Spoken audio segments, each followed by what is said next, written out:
Hey guys, good morning, welcome to my new vlog. मेरे पीछे का नज़ारा आप देख सकते हैं। ये नवंबर या दिसंबर नहीं है दोस्तों, ये है 21 मार्च 2026 का नज़ारा। मैं सामने से भी दिखा देता हूँ एक बार। ये जो नज़ारा है ना, ये जो नज़ारा है ये 21 मार्च 2026 का नज़ारा है दोस्तों। हमको ऐसा फील करा दिया कि अभी हम जो है नवंबर और दिसंबर में ही जी रहे हैं। एक्चुअल में क्या है कि जो 15 दिन जो गर्मियाँ पड़ी थी ना, वो केवल होली खेलने के लिए पड़ी थी। फाइनली नहीं पड़ी थी कि अब फाइनल हो गई, अब गर्मी आ जाएगी। नहीं भाई नहीं, ये 2026 है। 2026 में दुनिया ख़त्म है। सब उल्टे सीधे काम 2026 में ही होने। हाँ दोस्तों, जितने भी उल्टे काम है वो सारे 2026 में ही होने। कह रहे थे ना कि 2026 में दुनिया ख़त्म है, दुनिया ख़त्म है, तो दुनिया ऐसे ही तो ख़त्म होगी। 2026 में उल्टे सीधे काम कराएंगे, क्योंकि ये केवल 15 दिन के लिए तो होली खेलने के लिए मौसम खोला गया था। अब आप देख लीजिए, युद्ध भी होने लगा मार्च के महीने में। देखिए, विश्व कप भी हो गया, वो भी मार्च के महीने में। होली भी हो गई, वो भी मार्च के महीने में। और ईद भी हो गई, वो भी मार्च के महीने में। तो फाइनली गैस की भी कमी हो गई, वो भी मार्च के महीने में। पेट्रोल डीजल की कमी हो गई, वो भी मार्च के महीने में। तो ऐसे ही धीरे धीरे ना 2026 में दुनिया ख़त्म हो जाएगी दोस्तों। और हम तो कुछ नहीं कर पाएंगे, केवल देखते रहेंगे और दुनिया धीरे धीरे स्लो डाउन में जाती रहेगी। कभी किसी की कमी, कभी किसी की कमी। अब देखो, बारिश आई थी, सारे गेहूँ ख़त्म हो गए, अब खाएंगे क्या? समझ रहे हो ना क्या प्लानिंग चल रही है? आप देख सकते हैं मौसम, समझ रहे हो ना दोस्तों क्या प्लानिंग चल रही है ऊपर वाले की सेट करने के लिए। हमको फील्डिंग बिछा रहा है, फील्डिंग चल रही है, फील्डिंग सेट हो रही है अब।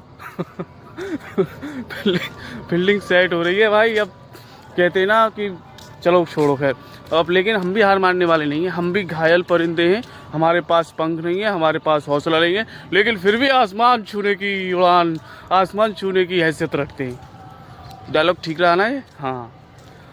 एक्चुअल में क्या है कि कामयाबी के पीछे ऐसे पड़ जाओ, कामयाबी के पीछे ऐसे पड़ जाओ जैसे कि नए नए लड़के ना लड़कियों के पीछे पड़ जाते हैं। कामयाबी एक दिन आपको ज़रूर मिल जाएगी। हाँ दोस्तों, कामयाबी के पीछे ऐसे पड़ जाओ जैसे आपने देखा होगा कि जब स्कूल लाइफ होती है, कॉलेज लाइफ होती है, लड़कियों के पीछे लड़के पड़ जाते हैं। कामयाबी कहीं जा ही नहीं सकती, आपके आगे होगी एक दिन कामयाबी, गारंटी के साथ कह सकता हूँ। लेकिन मौसम देख के ना आज तो मुझे बहुत ही बेहतरीन लग रहा है यार। दोस्तों कमेंट करके एक चीज़ और बताना, क्या आज से पहले कभी मार्च में कोहरा पड़ा है? आज से पहले कभी मार्च में इतनी ठंड हुई है? लेकिन ठंड तो पड़ती होगी, ऐसा नहीं है कि ठंड नहीं पड़ी होगी, लेकिन ठंड तो पड़ती होगी। लेकिन कभी मार्च में इतनी ठंड पड़ी है कि कोहरा भी मतलब देखिए, लाइट भी बिल्कुल ऐसा लगे कि केवल वहीं जल रही है। क्या मार्च में कभी इतनी ठंड पड़ी है कि हमको लगे कि यार ये तो बहुत ज़्यादा ठंड हो रही है? शायद पड़ती तो होगी, ऐसा तो नहीं है कि नहीं पड़ती होगी। एक साथ मार्च में ही गर्मी नहीं आ जाएंगी, लेकिन ठंड तो पड़ती होगी, लेकिन इतनी नहीं पड़ती होगी जितनी इस समय पड़ रही है। क्योंकि देखिए, मैंने जर्सी पहन रखी है, फाइनली मैंने जर्सी भी निकाल दी है। मेरे पीछे का मौसम देख सकते हैं, एकदम मस्त मौसम हो रहा है। लेकिन फिर भी ना मौसम अच्छा हो रहा है, जैसा भी हो रहा है मस्त हो रहा है दोस्तों।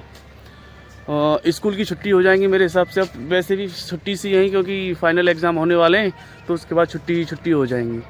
तो दोस्तों अब मौसम देखिए फिर दोबारा, मस्त हो रहा है ना। तो कोई आ रहा है, बहुत दूर है लेकिन दिख नहीं रहा है, कोई आ तो रहा है। लेकिन फाइनली दोस्तों, जो बेमौसम की जो बारिश होती है ना, इसने ना फसल को बहुत नुकसान किया है। इसीलिए कोई भी चीज़ बेमौसम की बिल्कुल भी ठीक नहीं रहती है। जैसे अब जैसे सर्दी पड़नी है, बेमौसम है, इसमें भी नुकसान होने वाला है। क्योंकि लोगों की फसल कटी हुई है, वो फसल भी एकत्र करनी है, इकट्ठी करनी है, फिर उसके बाद निकालनी है। तो फाइनली दोस्तों, जो भी चीज़ होती है ना बेमौसम, वो ठीक नहीं होती। किसान को सबसे ज़्यादा परेशानी होती है बेमौसम बारिश की और बेमौसम मौसम बदलने की। हाँ दोस्तों, किसान को सबसे ज़्यादा प्रॉब्लम होती है इसमें। तो इसीलिए कोई भी चीज़ बेमौसम नहीं होनी चाहिए। फाइनली हर चीज़ का इफ़ेक्ट पड़ता है, गांव में, शहर में, हर जगह, दोनों जगह नुकसान होते हैं दोस्तों। तो फिर मिलते हैं अगली वीडियो में।